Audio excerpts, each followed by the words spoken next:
Oke, selamat malam kepada para cuan troopers. Apa kabar semuanya? Mudah-mudahan teman-teman luar biasa ya tentunya. Karena hari ini IHSG melaju sangat kencang, di mana hari ini IHSG ditutup di 5.161,828 atau meningkat 2,893% dibandingkan dengan hari sebelumnya. Dan tentunya hari ini IHSG juga ada kabar gembira nih.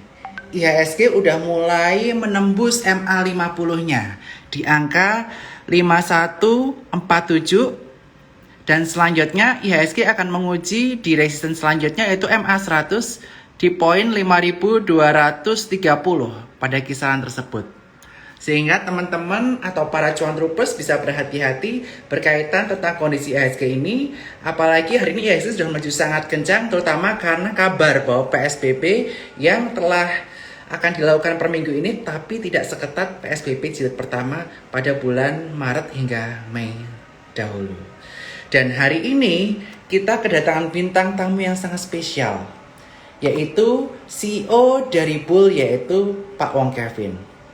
Nah, tema hari ini kita adalah mengupas peluang emiten Bull di tengah COVID-19. Dan kalau teman-teman pengen tahu salah satu saham apa yang udah trennya bullish, salah satunya adalah Bull. Seperti kita lihat, walaupun di bulan Maret dia sempat mengalami penurunan, tetapi dari akhir Maret hingga saat ini dia telah mengalami kenaikan cukup signifikan. Bahkan saat ini telah menembus MA 20, 50, 100-nya dan berpeluang untuk mendapatkan titik all time high-nya. Emiten ini luar biasa ya, yaitu adalah emiten Bull. Nah, sebelum kita langsung berhubungan atau tersambung dengan CEO dari Bull, yaitu Pak Wong Kevin, saya akan bacakan terlebih dahulu profil dari PT Bull. PT Buana Lintas Lautan Tbk atau Bull merupakan perusahaan tanker minyak dan gas ternama di Indonesia yang telah berdiri sejak 12 Mei 2005 untuk memenuhi kebutuhan akan layanan pengangkutan khususnya minyak, gas, dan kimia berkelas dunia. Dan selama bertahun-tahun, emiten Bull telah membuktikan keahliannya tidak hanya di pasar yang kuat, tetapi juga saat pasar sedang lemah, terutama dalam kaitannya dengan pengangkutan komoditas minyak, gas, dan kimia. Dengan manajemen yang telah sangat berpengalaman dan melayani berbagai klien domestik dan internasional, Bull telah menerapkan standar pelayanan internasional ke perairan domestik. Dan Bull memulai dengan tanker minyak dan gasnya yang dirancang dan digunakan untuk mengangkut minyak mentah dan produk minyak, serta produk gas seperti LPG. Dan kemudian PT Bull juga melanjutkan ekspansi bisnis dan masuk ke segmen baru seperti segmen kapal tanker, FSO, dan Bull merupakan perusahaan pemilik kapal dengan kemampuan untuk memiliki dan menangani operasional kapal FPSO yang kompleks. Dan saat ini PT Bull menjadi perusahaan pelayanan domestik pertama yang memiliki dan mengoperasikan FLGC. Dan Bull ini telah mencatatkan sahamnya di PT Bursa Efek Indonesia pada tahun 2011 dan mengubah logo setara namanya menjadi PT Buana Lintas Lautan Tbk di tahun 2018 untuk memperkuat visi dan misi perseroan. Nah, saat ini jumlah kapal PT Bull adalah sebesar 2.303.131 DWT dan telah meningkat 11 kali lipat dari 208.793 DWT di tahun 2013. Dan CEO dari PT Bull ini sendiri, yaitu Pak Wong Kevin, juga merupakan sosok yang sudah sangat berpengalaman di bidang pelayaran, di mana beliau ini memiliki riwayat pendidikan sebagai sarjana administrasi bisnis dan juga sarjana teknik mesin dari teknik mesinnya di Columbia University dan sarjana administrasi bisnis di Lewis and Clark College. Dan kemudian beliau ini memiliki riwayat jabatan sebagai asisten manajer di Citibank NE dari tahun 92 sampai 94, associate di Pan Union tahun 95 sampai 96, direktur associate, kemudian sekretaris perusahaan PT Berlian Laju Tanker 96 sampai 2014 dan menjadi direktur PT Berlian Laju Tanker tahun 99 sampai 2014 sebelum saat ini menjadi direktur utama dari PT Bull. Langsung kita sambungan saja ke Bapak Wong Kevin.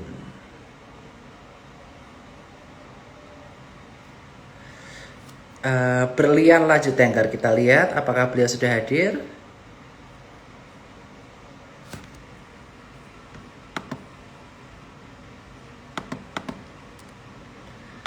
Oke, kita tunggu sebentar. Oke, silakan.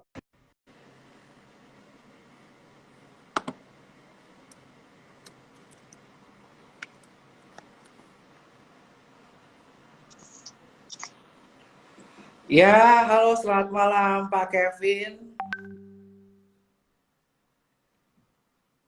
Wan An Xiangsheng, itu ada komentar tuh. Halo Pak Kevin, selamat malam.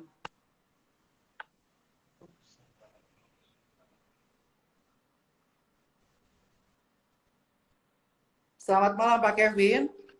Sudah terhubung dengan Sukor Sekuritas Pak Kevin? Ya, sudah clear. Halo, selamat malam Pak Kevin. Apa kabar? Halo Pak. Yes. Baik-baik. Koneksi? Oke Pak. Gambarnya agak terputus-putus nih. Coba kita tes lagi.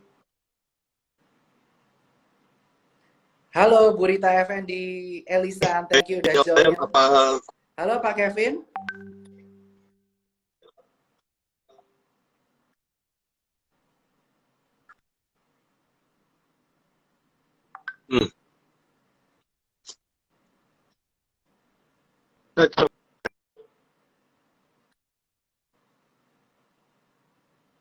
Ya, selamat malam Pak Kevin.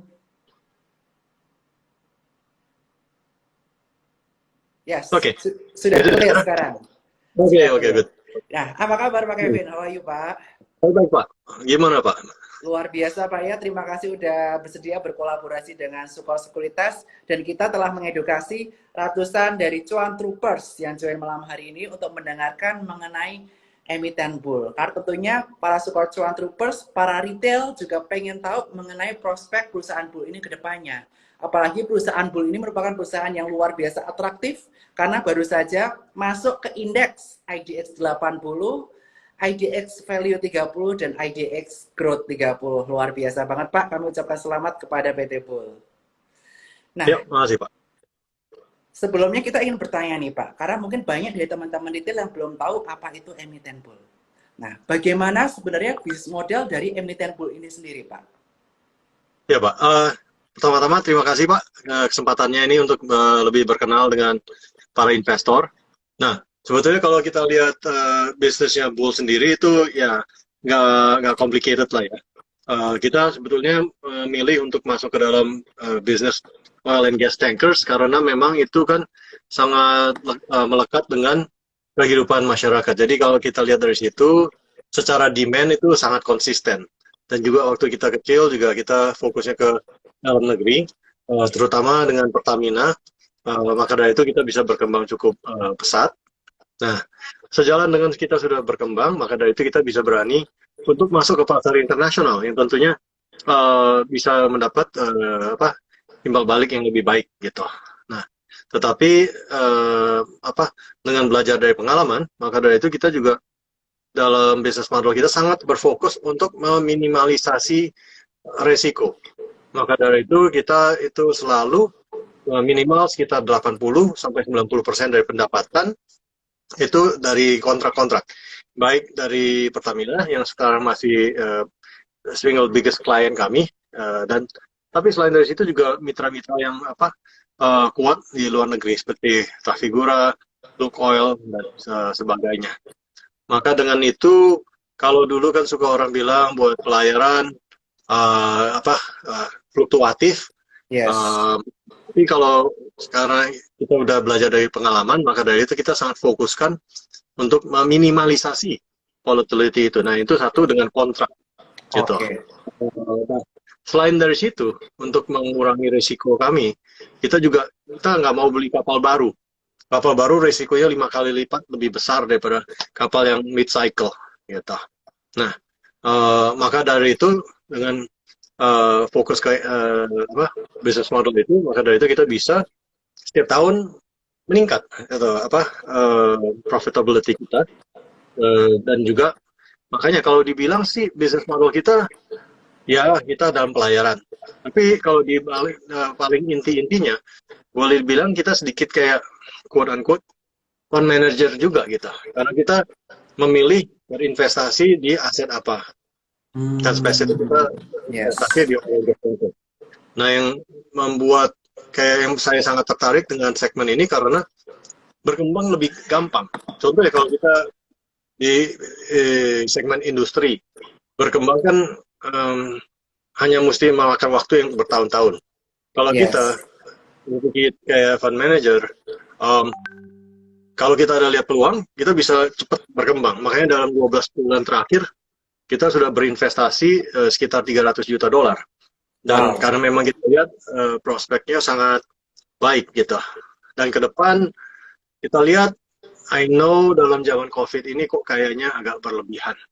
Tapi kalau saya lihat karena dalam industri kami belum pernah ada confluence dari 3 regulations internasional yang sangat mendukung dan juga Indonesia pelayaran kan didukung pemerintah. Jadi ya kita lihat momennya sangat baik. Jadi kita masih tetap melihat untuk berkembang.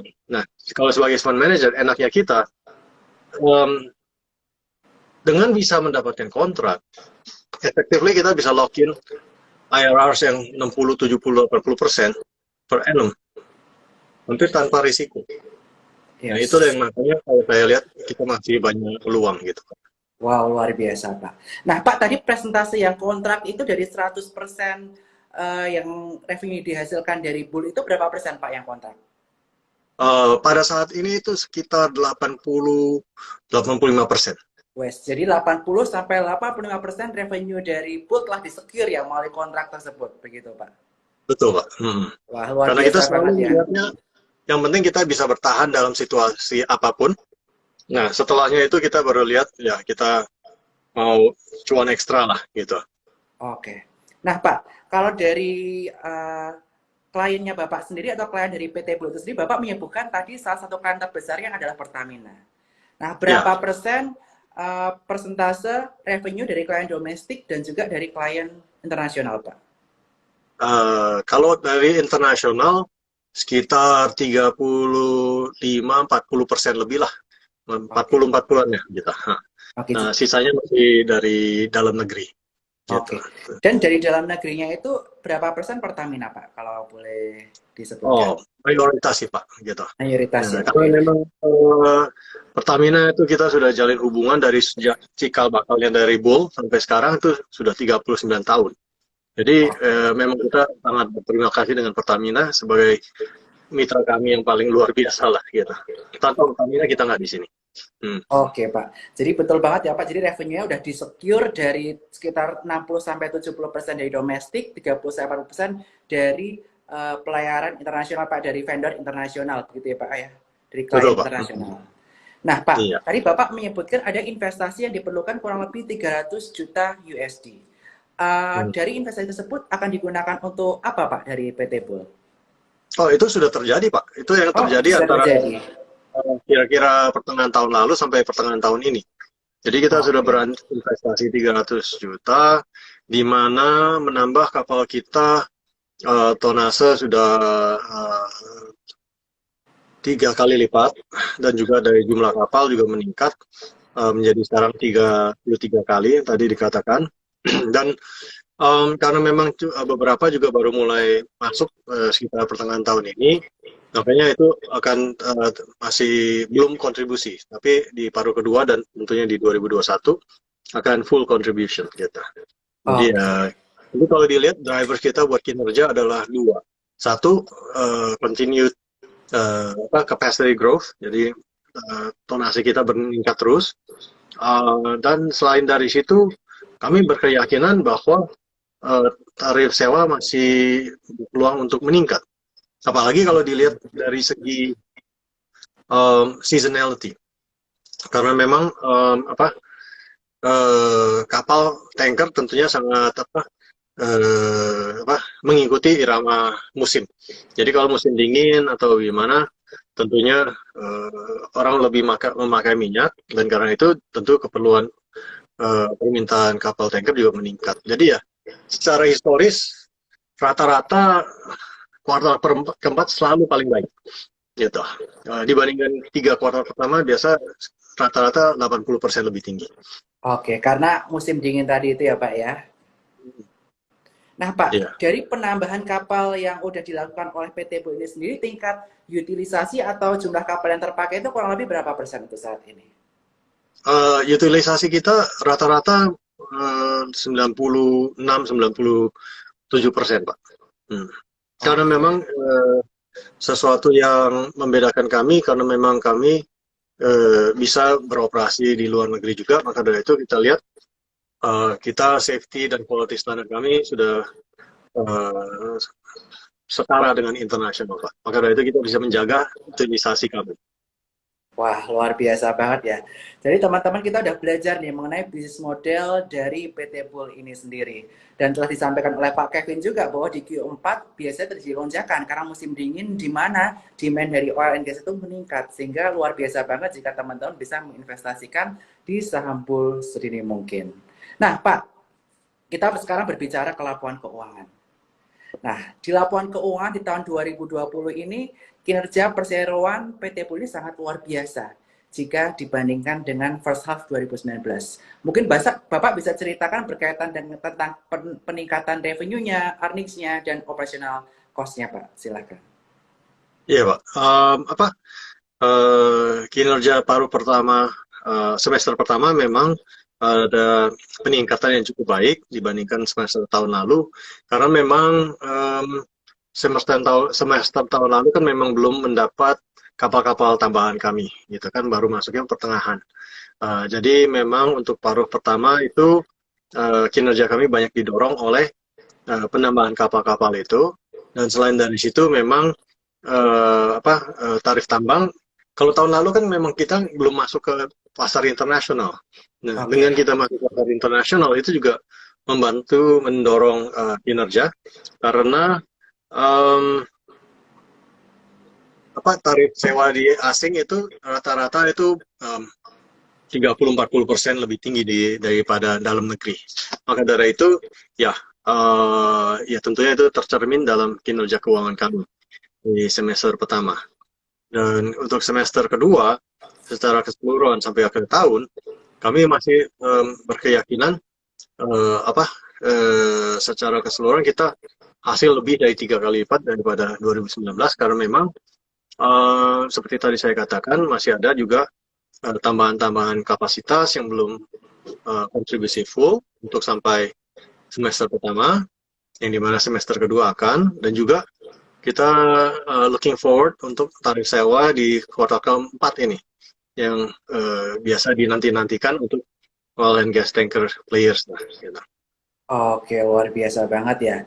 Nah, buat teman-teman nanti jangan lupa untuk stay tune sampai akhir acara, dikarenakan pada malam hari ini teman-teman Cuan Troopers yang bertanya, penanya terbaik akan mendapatkan face shield dari Sukor Sekuritas, persembahan dari Sukor Cuan Troopers. Jadi teman-teman kita stay tune sampai akhir, kita dengarkan dan kita gali lebih lanjut lagi berkaitan tentang emiten Bull ini. Nah, Pak Kevin, nah di Q3, Q4 ini kita melihat bahwa pandemi COVID kan masih merajalela di seluruh dunia. Sehingga penggunaan energi mungkin turun yang berdampak kepada menurunnya harga oil and gas. Nah, bagaimana perkiraan kinerja PT Bull di Q3 dan Q4 dan bagaimana strategi yang digunakan untuk mencapai target yang telah Bapak sampaikan tadi, Pak? Iya. Kembali yang kita sangat diuntungkan karena memang kita cukup banyak kontrak, jadi itu menjaga bottom line kita gitu. Nah, dengan ada bottom line kita yang sudah terjaga, maka kami bisa fokus untuk mengoptimalkan profitability gitu. Nah, dengan itu makanya kita bisa tetap menambah kapal. Nah, selain dari situ, dari pasarnya sendiri, yang uniknya adalah justru kalau kayak kemarin dulu permintaan minyak turun banget, tapi kan produksi minyak nggak bisa kayak keran ditutup begitu saja. Jadi produksi tetap lumayan tinggi. Maka dari itu oversupply minyak ini harus ditampung, dan tampungnya di mana ya, di kapal. Maka dari itu malah meningkatkan permintaan atas kapal tanker, Pak, gitu. Nah, tentunya nanti kalau apa itu namanya destocking, tentu itu akan mengurangi. Tapi kalau ada destocking, apa artinya? Artinya akan ada karena peningkatan permintaan minyak. Nah, dengan ada permintaan minyak naik, itu juga akan meningkatkan permintaan atas kapal tanker, gitu. Nah, ini semua juga dilandasi oleh fakta bahwa tingkat pembangunan kapal di dunia ini terendah dalam 23 tahun terakhir. 23 tahun, itu lama sekali. Nah, apa itu artinya? Biasanya kalau tingkat produksi kapal di dunia itu turun sampai sedemikian tajam, itu berarti supply sangat rendah, maka dari itu tarif tambang sangat berpeluang untuk meningkat. Maka dari itu kita lihat dari banyak kacamata, seperti yang tadi saya katakan, pertama kali dalam sejarah bahwa ada 3 peraturan beruntun di international market yang akan masuk di 2020 sampai 2023, plus tingkat pembangunan kapal yang sangat rendah. Ya kita lihat, ya oke, mungkin tarif tambang nggak naik ke 100.000 lebih, tapi at least nggak turun dari 20.000 sudah sangat menjanjikan, gitu. Wah, keren banget nih strategi yang akan diterapkan ke depannya oleh dari PT Bull ini sendiri. Nah, Pak, saat ini kan utilisasi dari kapal di PT Bull telah mencapai 96-97%. Nah, bagaimana, apakah ada upaya dari PT Bull untuk meningkatkan lagi jumlah kapal seiring dengan nanti pulihnya harga oil di masa yang akan datang? Seperti biasa, waktu kecil berkembang susah banget. Susahnya dari segi menarik orang-orang yang tangguh, dan juga dari mendapatkan pendanaan dan segalanya. Tapi seiring sudah menjadi sedikit lebih besar, segala itu jauh lebih mudah. Nah, jadi kalau dilihat, yang jelas kemampuan kami untuk berkembang ke depan, saya yakin lebih tinggi daripada 12 bulan sebelumnya. Nah, jadi kalau kita lihat 12 bulan sebelumnya kita sampai bisa 300 juta, dan dengan yang unik dengan kita adalah dengan berkembang sedemikian pesat, malah leverage kita malah turun, gitu. Jadi yang pada akhir tahun lalu, EBITDA kita mungkin sekitar 3,3 kali, sampai akhir tahun ini dengan investasi 300 juta dolar, itu debt to EBITDA kita akan turun menjadi sekitar 2,2 kali. Ya, jadi kapasitas masih sangat besar. Gitu. Nah, tentu tergantung, nggak bisa cuma dengan kapasitas berinvestasi. Nah, kita lihat, tapi karena kami bisa berkembang bukan hanya di Indonesia, tetapi juga secara iring-iringan dengan di internasional, maka peluang pangsa pasar masih besar, dan juga tadi kembali lagi dilandasi dengan berbagai faktor yang sangat positif untuk industri kami. Maka dari itu, untuk 2021, kami yakin kami akan lebih berkembang lagi. Oke, Pak Kevin. Nah, nanti buat teman-teman yang ingin berinvestasi di saham Bull, bisa teman-teman masuk ke ifom.sukosekuritas.com dan teman-teman bisa invest bareng di Suko Sekuritas untuk membeli saham Bull yang performanya luar biasa dalam beberapa tahun terakhir ini, dan tentunya seperti dikatakan bahwa oleh Pak Kevin tadi, bahwa peluang di Q3 Q4 ini luar biasa. Karena musim dingin berbagai negara, tentunya permintaan akan oil akan meningkat, dan tentunya penggunaan atau utilisasi dari kapal itu juga meningkat pula. Nah, Pak Kevin, kalau kita bertanya mengenai masalah investasi yang dilakukan oleh Bull beberapa tahun lalu, itu di dalam laporan keuangan itu depresiasinya berapa lama, Pak? Depresiasi kapal tergantung dari tipe. Kalau kita kapal tanker minyak rata-rata sekitar 25 tahun. Kalau buat kapal tanker gas sekitar 30 tahun.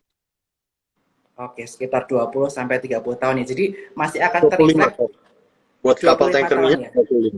Hmm, Oke, jadi nanti masih akan terreflect di laporan keuangan itu sampai 20-25 tahun ke depan begitu ya Pak ya? betul. Hmm. Oke. Nah, kemudian nih Pak, ini ada pertanyaan terakhir nih sebelum kita buka pertanyaan ke teman-teman Cuan Troopers. Baru-baru ini kan Bull kan masuk ke IDX 80, IDX Growth 30, dan juga IDX 30. Salah tiga indeks yang merupakan yang prestisius lah di Bursa Efek Indonesia. Nah, apa yang menjadi kunci sukses Bull untuk masuk ke tiga indeks ini? Dan apakah ada target kedepannya untuk Bull untuk masuk ke LQ45 atau MSCI? Ini tentunya ditanya oleh para investor saat ini juga. Iya. Em, Ya, untuk bisa masuk indeks-indeks yang prestisius ini tentunya paling penting adalah kinerja. Jadi itu yang paling kita fokuskan gitu Pak. Karena itu hanya itu yang bisa kita kendalikan. Nah, tetapi seiring dari situ kinerja kalau tanpa diketahui investor luas ya tentunya juga belum optimal. Maka dari itu kami berterima kasih bisa ada kesempatan ini. Jadi ya maksudnya kami masih perlu banyak belajar dan lebih proaktif dalam pendekatan ke investment public gitu. Nah, itu yang kita akan kembangkan untuk ke depan ini dengan mencoba berbagai channel gitu, Pak. Nah, dengan itu makanya kayaknya cukup baik kita sudah improve ya, makanya liquidity juga meningkat. Yang dulu mungkin kalau sehari $1 juta juga sudah untung, sekarang kayaknya rata-rata sudah sekitar 3 sampai 4 juta dolar gitu. Nah, yang kami harapkan adalah dengan seiring kita mulai terus berkembang, jadi kita juga bisa pendekatan dengan fund manager asing yang tentunya akan membantu menopang nilai uh, bull gitu. Jadi ya apa itu namanya? Kalau dilihat secara angka-angka sih kami sudah masuk ya kalau kayak LQ45 dan juga MSCI. Tentu bukan MSCI big cap atau even medium cap, tapi ya micro small juga it's a good start. Dan kalau nggak salah, ada juga masuk dalam indeks yang FTSE small cap deh atau apa gitu. Gitu. Jadi Yes. ya kami berharap dengan tetap kita jaga kinerja dan terus tingkatkan, ya siapa tahu by end of year bisa menambah beberapa indeks lagi. Yes, mudah-mudahan ya Pak ya. Dan tentunya jika indeks yang masuk di Bull ini semakin banyak masuk indeks, tentunya juga akan banyak fund manager atau indeks fund yang akan tertarik untuk masuk ke Bull ini sendiri juga Pak. Mudah-mudahan ini akan terlaksana di akhir tahun ini, mudah-mudahan Pak. Kita Amin, support Pak. dengan membeli sahamnya jika teman-teman tertarik, dan juga melalui percaya dengan perusahaan Bull ini sendiri. Nah, sekarang kita akan mulai Q&A dari para peserta. Yang pertama dari Mickey Stelix. Jadi Mickey Stelix nanti akan mendapatkan satu face shield dari Sokor Sekuritas. Bagaimana pengaruh pengurangan produksi minyak oleh OPEC Plus terhadap tanker rate ke depannya, Pak? Seperti yang telah diteliti oleh Fitch Rating. Ya, itu pertanyaan yang sangat bagus, baik. Ya, kalau kita lihat memang COVID kan mulai sekitar Februari, Maret, dan paling-paling parahnya dampak ke permintaan minyak adalah sekitar April, Mei gitu. Nah, Ya. saat itu karena permintaan yang sangat-sangat drastis turun, Saudi Arabia pun menyerah dan oil price war itu yang tadi di April berbalik arah dan memotong produksi minyak dengan sangat drastis gitu ya. Ya, secara total mungkin penurunan dari OPEC sekitar 10-11 dan juga dari produsen lain sekitar 4 juta barrel per day. Nah, seiring dengan itu, memang permintaan untuk transportasi menurun gitu, Pak. Tetapi karena memang sebelumnya masih banyak minyak yang sudah diproduksi, itu kan harus ditampung. Nah, itu ditampung di kapal-kapal tanker.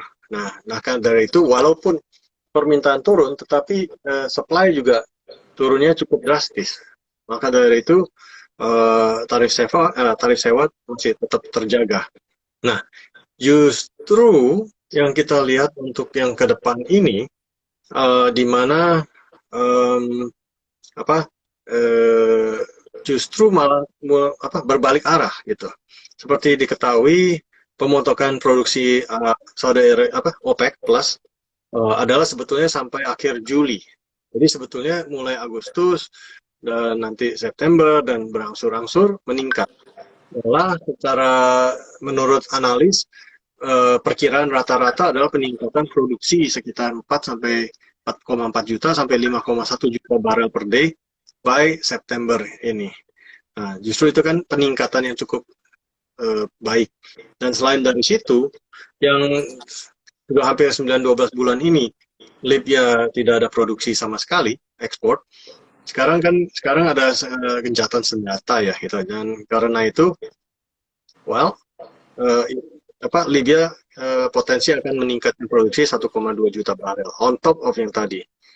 Nah, selain dari situ, kapal-kapal yang tadinya dalam 6 bulan pertama tidak bisa docking dan harus diundur, yang untuk semester kedua ini harus docking karena nggak bisa diundur lagi karena kapal diharuskan docking setiap 2,5 tahun. Dan of course underlying everything seasonality tadi. Jadi kita lihat sampai akhir tahun, terutama kuartal keempat, kami cukup yakin. Oke. Thank you Pak untuk jawabannya. Sudah terjawab ya teman-temannya berkaitan tentang pertanyaan yang sebelumnya. Kemudian kita ada pertanyaan yang menarik juga dari Alin Willing. What's Bull USP that distinguish Bull dari perusahaan lain di industri yang sama? Apa yang membedakan Bull ini dari perusahaan lain yang sejenis, tidak hanya di Indonesia tapi juga di mancanegara? Simple. Kalau saya bilang sih ya, kita sangat unik karena boleh dibilang kita satu-satunya perusahaan oil tanker and gas di dunia yang bisa beroperasi di Indonesia tapi juga di internasional. Karena kalau perusahaan di Indonesia tentunya juga bisa menjalin hubungan yang cukup baik dengan Pertamina. Jadi kita sama-sama berkompetisi di situ dan ya kita bisa berkembang bersama-sama. Tetapi kalau saya lihat kebanyakan yang lain tidak beroperasi di luar Indonesia, gitu. Yang dimana di Indonesia stabil, tetapi tarif sewanya lumayan di bawah di internasional. Jadi secara profitability belum optimal gitu kali ya. Nah, tetapi kalau yang perusahaan oil and gas tanker di international market, mereka tentunya beroperasi di luar dan bisa mendapat tarif sewa yang secara rata-rata lebih tinggi. Cuman kalau di luar kan memang tarif sewa kan naik turun gitu. Nah, jadi mereka tidak mendapat stability dari rate yang lebih stabil itu. Jadi makanya our unique value proposition is kami bisa menjaga stability kinerja, tetapi juga bisa memberi upside potensialnya itu, Pak. Gitu. Oke. Nah, Pak Kevin, seperti Bapak sampaikan tadi bahwa tarif di lokal itu lebih rendah dibandingkan dengan di luar negeri. Dan saat ini komposisi Indonesia sekitar 60-70%, sedangkan di luar adalah sekitar 30-40%. Nah, Bapak ada rencana nggak untuk PT Bull ini sendiri untuk ekspansi ke luar negeri sehingga kurang lebih menurunkan revenue stream dari dalam negeri dan meningkatkan di luar negeri? Kalau kami lihat sih kembali, seperti tadi saya katakan, strategi kami sangat menitik beratkan ke keseimbangan antara stability dan profitability. Nah, maka dari itu kita ingin menjaga pendapatan kami itu antara porsi dari domestik dan dari internasional setidaknya mirip-mirip gitulah. Jadi berimbang. Jadi satu saling mendukung yang lain gitu. Dan kalau kita lihat kesempatan masih besar dalam maupun di luar negeri. Oke, jadi targetnya kurang lebih 50% revenue dari dalam negeri, 50% dari luar negeri ke depannya seperti itu. Ya, boleh dibilang kasar-kasar begitu, Pak. Oke. Nah, untuk dari luar negeri sendiri, Pak, saat ini negara mana saja, Pak, yang sudah menggunakan jasa dari PT Bull? Oh, kalau kita bicara kalau kapal tanker, kami itu melanglang buana benar, Pak. Jadi at any Hmm. given time ada kapal kita di Amerika, ada yang di Europe, ada yang di Afrika, dan ada yang di Australia. Jadi dan of course dan tentunya di Asia dan di Indonesia. Jadi benar-benar segala semua benua Pak, kecuali Antartika. Oh, wow, mantap banget. Jadi teman-teman udah tahu ya, teman-teman para investor udah tahu bahwa PT PUL ini nggak cuma mencakup di kawasan Indonesia aja, tapi udah mencapai malang buana ke benua lain, sehingga tentunya ini menjadi key competitive advantage dari PT PUL ini sendiri, yang udah mendunia juga ya Pak ya. Jadi buat Hmm. teman-teman udah nggak ragu-ragu untuk invest di perusahaan PT PUL ini sendiri. Nah, ini ada pertanyaan kedua dari pertanyaan ketiga dari Mikey Stilix lagi. Tapi kamu dapat satu ya Mikey Stilix ya. Tadi satu Mikey Stilix, yang kedua Alin Huling. Nah, pertanyaannya ini juga bagus nih. Bagaimana tanggapan Bapak terhadap corporate action seperti private placement yang membuat pemegang saham menjadi dilusi namun sedang melakukan buyback? Hmm. Oke. Kembali pertanyaan yang sangat sangat baik.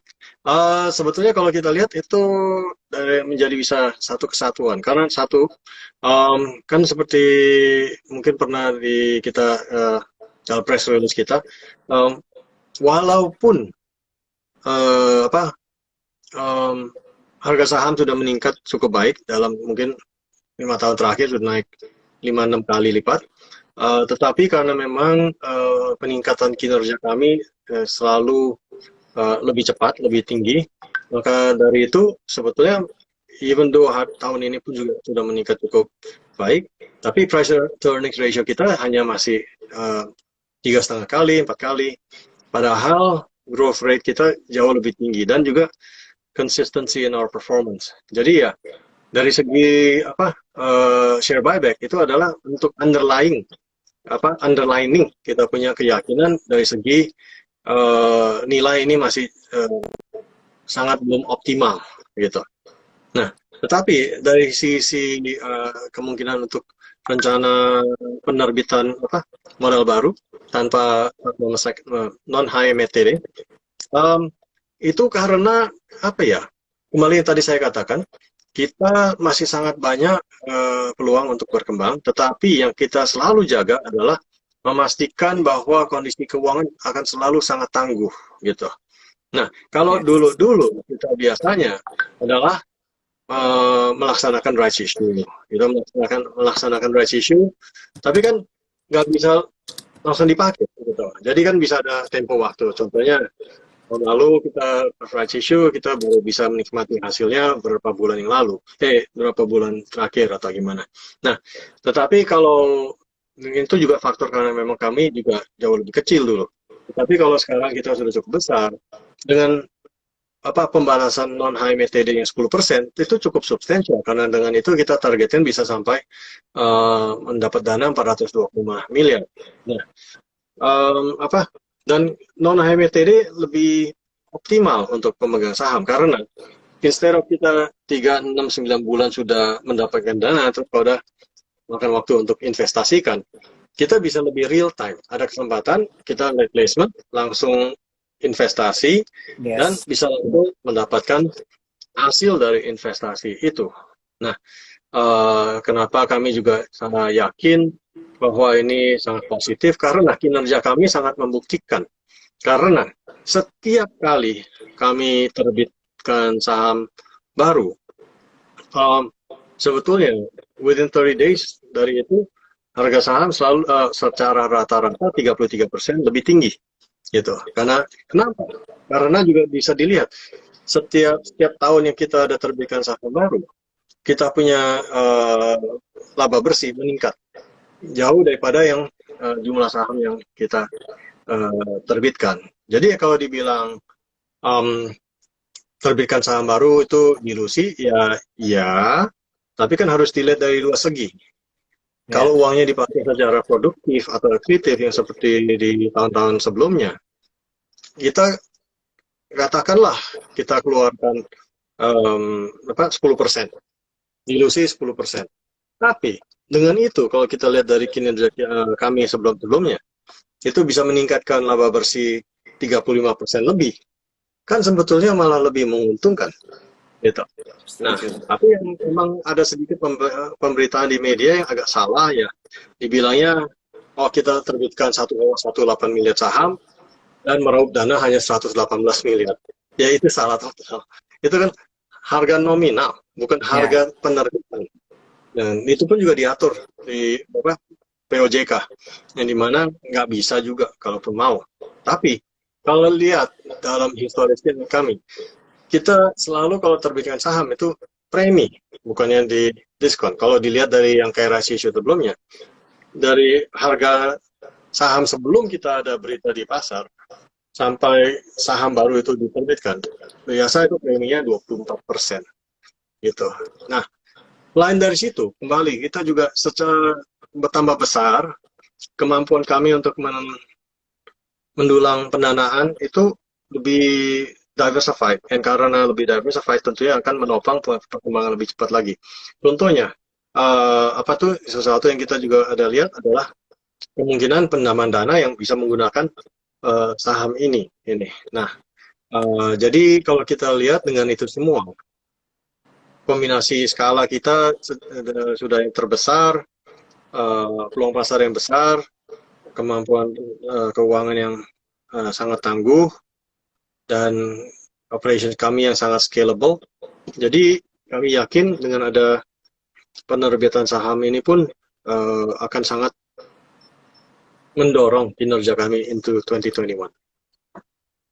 yes. Luar biasa Pak. Jadi betul-betul semua placement, semua HMTD yang dilakukan itu betul-betul gunanya untuk memperkuat keuangan perusahaan ya Pak, yang tujuannya untuk pengembangan ke arah kedepannya. Yang terlihat dari laporan keuangan, pertumbuhan EPS dari Bull kita juga bisa lihat, itu semua juga menunjukkan konsistensi dari PT Bull dalam mempertanggungjawabkan dana yang diberikan investor kepada PT Bull. Nah, kemudian Iya, pertanyaan karena selanjutnya Pak. ya silakan. Pertanyaan selanjutnya dari Listiani Property. Ini pertanyaan juga cukup bagus, Pak. Untuk demand layanan Bull kan mengikuti cycle kebutuhan minyak. Bagaimana solusi Bull untuk masa low dan masa high-nya dalam untuk memanage operasional atau menjaga utilisasi dari kapal tersebut? Ya, terima kasih, itu pertanyaan juga sangat baik. Itu yang selalu kami sangat uh, apa fokuskan gitu Pak.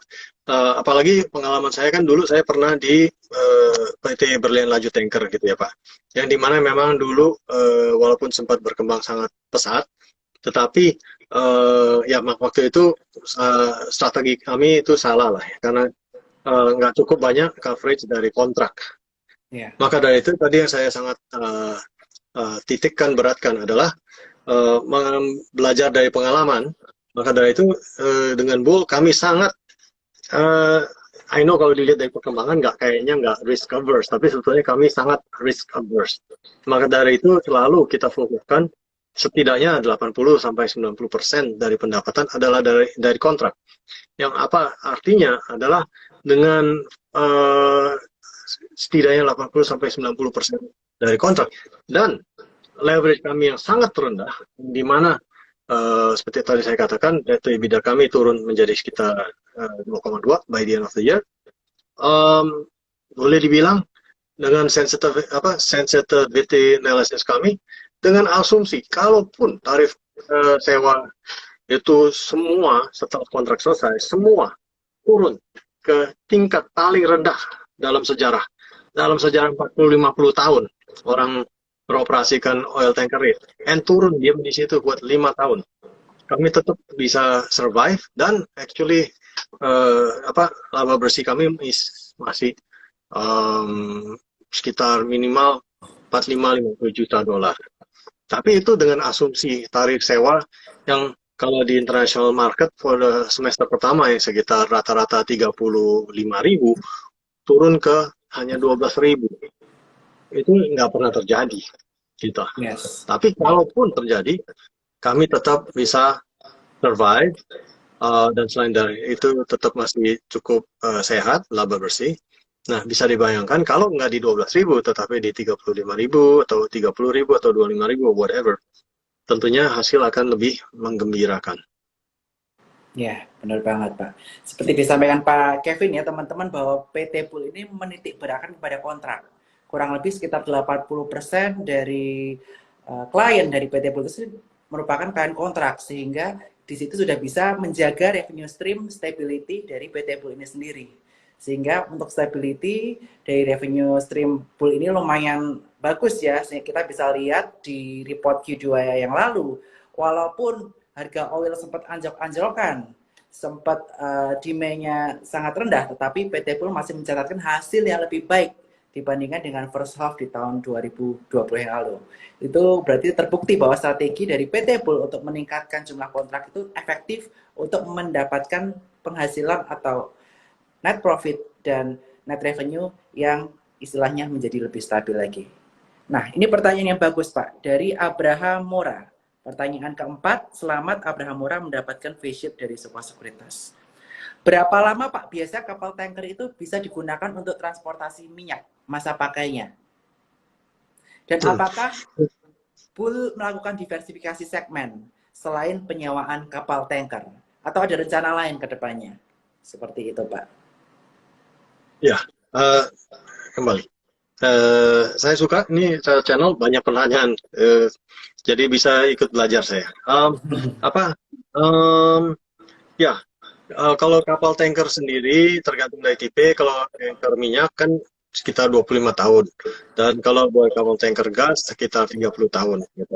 Nah, tetapi memang sebetulnya dulu bekas bos saya sudah arahkan kami itu melihatnya bukan cuma sampai jangka pendek tapi juga jangka panjang. Maka dari itu Bull juga unik karena kami juga boleh bilang hampir satu-satunya perusahaan yang tercatat yang bisa uh, bukan hanya kapal tanker minyak tetapi juga buat FPSO, Floating Production Storage Offloading, itu yang buat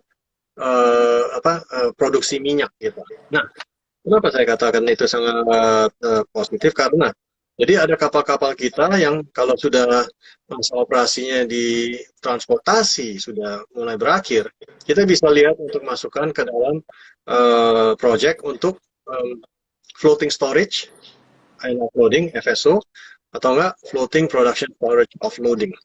Nah, kalau sudah masuk di situ, itu boleh dibilang bisa sampai orang minyak itu habis baru selesai. Gitu. Contohnya kita juga ada FPSO yang bisa kalau dari tahun pembangunan yang sampai sekarang sudah hampir 40 tahun. Gitu. Jadi eh, apa kalau sudah masa 25 tahun sudah habis, kita bisa masukin ke storage contracts gitu.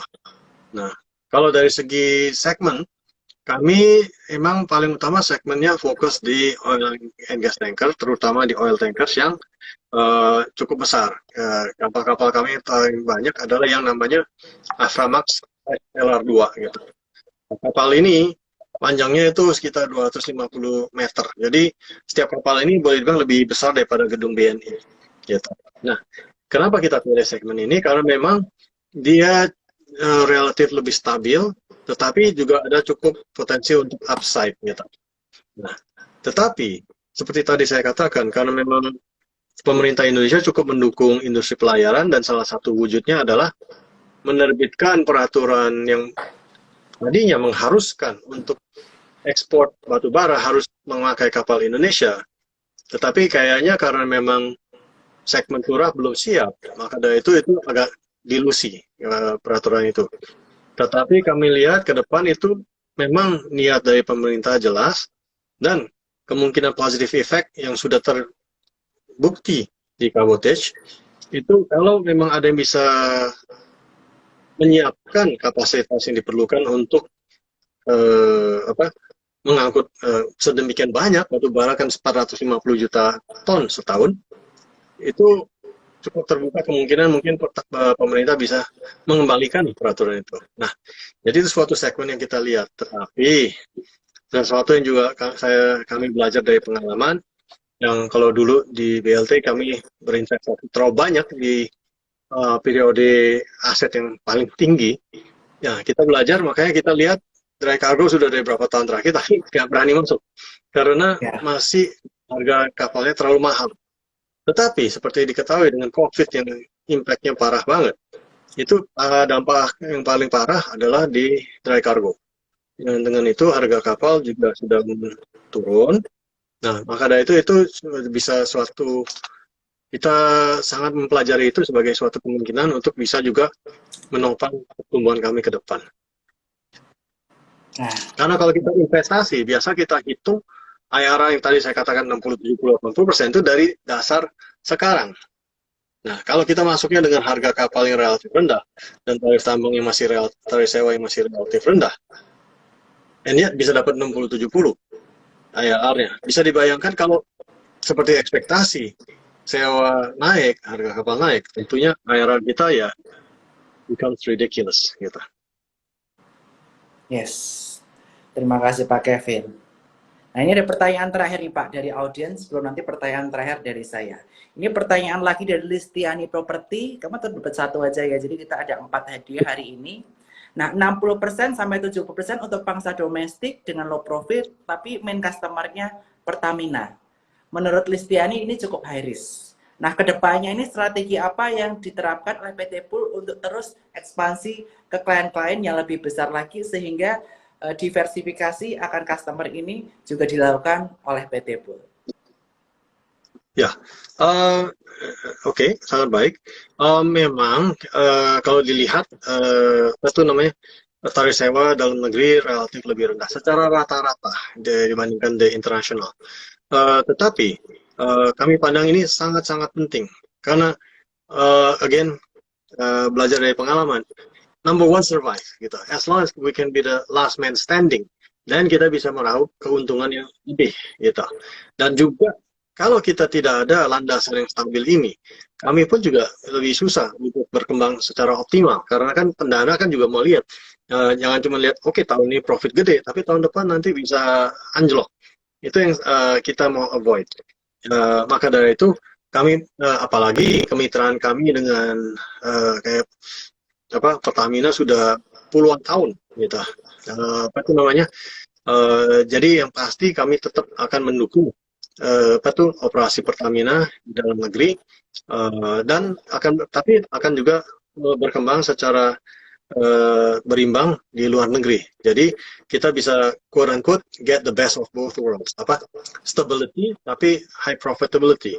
Karena kalau cuma kita yang nggak mau itu extreme profitability, tapi juga bisa extreme loss gitu. Yang kita mau stability with high profitability gitu. Karena walaupun tarif sewa Pertamina relatif lebih rendah daripada international market, itu only relatif. Kalau di internasional kita punya apa IRR atau EBITDA marginnya sangat-sangat besar, dengan Pertamina cukup sehat lah gitu. Nah, jadi yang kita selalu titik beratkan, yang saya belajar dari bos saya sebelumnya adalah, dan belajar dari pengalaman juga sendiri, balance yang paling penting. Kita nggak mau yang extreme one way or the other. Mantap banget nih Pak.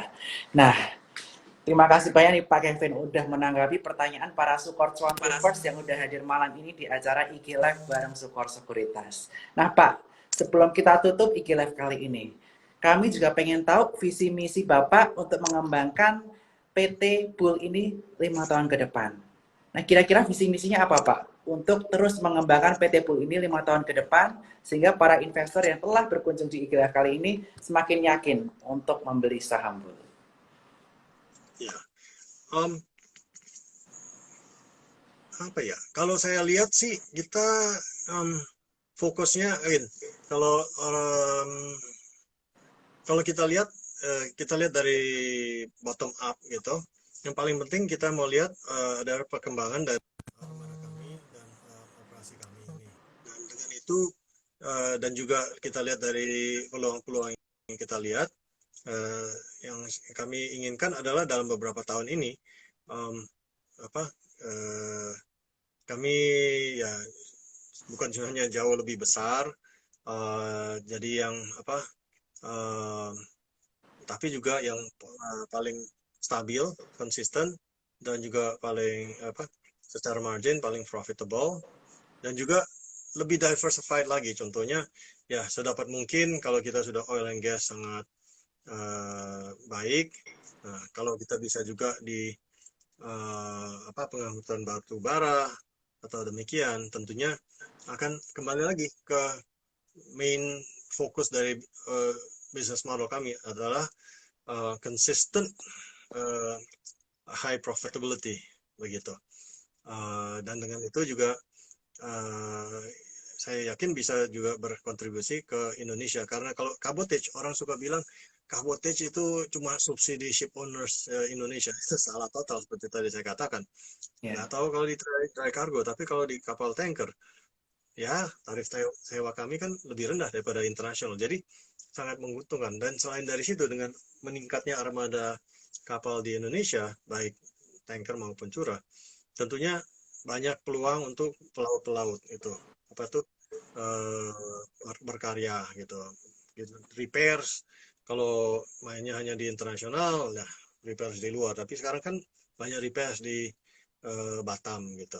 Jadi ya kita lihat seiring dengan perkembangan Indonesia maupun dunia, kami ya kalau kayak sekarang, kalau dulu kita Aframax LR Tankers kita nol, di 2014 tadinya nol.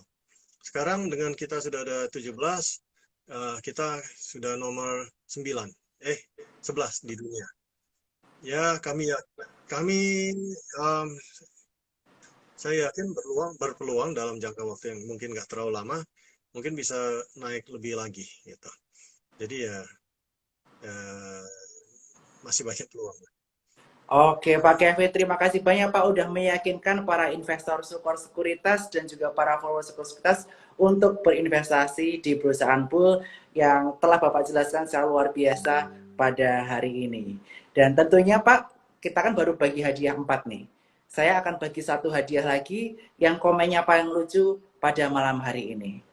Saya akan kasih hadiah face sheet kelima kepada M-Movie Halvian. Indonesia lawan Corona, Bull bisa. Selamat kepada M. Mulfi Halvian buat hadiahnya, buat komentarnya yang luar biasa yang menyemangati atau menyemarakkan acara pada malam hari ini. Pak Kevin, sekali lagi terima kasih banyak Pak buat waktunya malam hari ini Pak. Terima kasih Pak Bernard, kesempatannya ini Yes. sangat valuable. Yes, kita juga terima kasih banyak Pak. Kita udah dapat kesempatan mendengarkan langsung penjelasan tentang pool dari CEO-nya itu Pak Wong Kevin, sehingga teman-teman dari Cuan Troopers dan teman-teman dari investor lainnya juga menjadi teredukasi untuk berinvestasi di perusahaan pool. Dan buat teman-teman yang belum investasi saham, bisa buka rekening di ifom.sukosekuritas.com, klik linknya yang ada di pin message, dan kemudian teman-teman nanti buka rekening dan jangan lupa untuk beli saham pool jika teman-teman yakin tentang proyeksi keuangan pool ke depannya seperti disampaikan oleh Pak Kevin tadi. Dan kepada Pak Kevin, nanti saya juga akan kirimkan ini ya Pak ya, face Ya, Sukor Cuan Troopers, kenang-kenangan dari kita semua. Karena kita Sukor Cuan Troopers benar-benar pengen belajar Pak. Sebelum kita beli perusahaan, kita pengen belajar mengetahui apa perusahaan tersebut. Dan jika kita yakin, tentunya kita akan menginvestasikan ke perusahaan tersebut. Sekali lagi terima kasih banyak Pak Kevin buat waktunya. Stay safe, stay healthy, dan sampai jumpa Pak Kevin. ya. Ya, Terima kasih Pak Bernard ya dan terima kasih banyak Pak para investor. Kevin. God bless you, bye.